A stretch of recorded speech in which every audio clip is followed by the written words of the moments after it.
Longboarding is a fun and effective method of transportation, but many people find learning how to longboard daunting.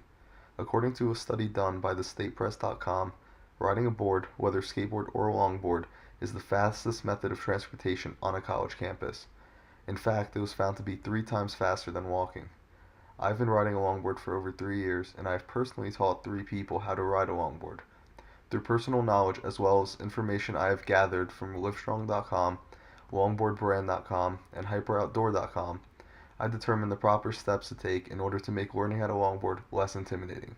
Throughout this presentation, there will be clips of my friend Lucas, a novice in longboarding, taking these steps and learning for himself. In this presentation, I will explain the steps to take when learning how to ride a longboard. These steps include what you need in order to learn how to ride a longboard, the basic parts of a longboard, the steps to take when learning, and the things to avoid. When learning how to longboard, you will need 4 things. First and most obviously, you will need a longboard. Next, you will need a large, open area free of any obstructions, such as cars or potholes.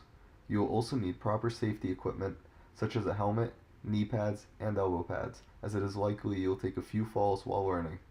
Finally, you will need a good amount of coordination and balance. There are 3 basic parts of a longboard you will need to know in order to learn. The first of these parts is the trucks, which is the part of the board which connects the deck and the wheels. The trucks are also responsible for allowing the board to turn. The next part of the board is the deck, which is the part that you stand on. The last part of the board is the wheels. The function of the wheels is self-explanatory. The first step in learning to ride a longboard is to determine which foot is your dominant foot. A simple trick to determine this is to allow a friend to push you from behind. Whichever foot you catch yourself with is your dominant foot. The second step is to place your non-dominant foot on the board directly behind the front truck. Your non-dominant foot is your lead foot. This is because your back foot when riding is responsible for the turning of the board, so it is important that this duty is given to your stronger dominant foot. The third step is to practice swinging your back foot onto the board. Practice this without moving the board to improve your balance throughout the motion.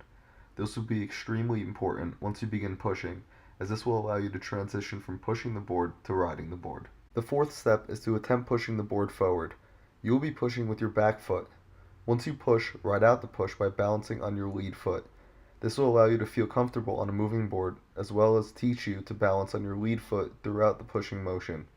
Do not attempt to swing your back foot on the board without being extremely comfortable with this step. The fifth and final step is to combine steps 3 and 4. This is where you will push the board forward as mastered in step 4, followed by swinging on your back foot as mastered in step 3. Once you are able to successfully complete this step, you are able to ride a longboard. When learning how to longboard, there are also many things you want to avoid.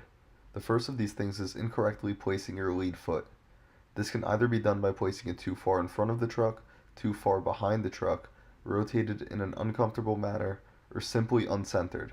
Doing any of these things will make it much more difficult to successfully ride a longboard. Another thing you want to avoid is leaning too far back or forward while riding. Doing either of these things will inevitably lead to a fall. When riding, you want to keep your center of mass over the center of the board. Even while riding on an incline, you want to be inclined with the board to keep yourself centered and avoid falling. The last thing you want to avoid is pushing with your foot too close to the deck of the board. You want to keep your foot far enough from the board to allow enough room for the wheel to roll by your foot without hitting.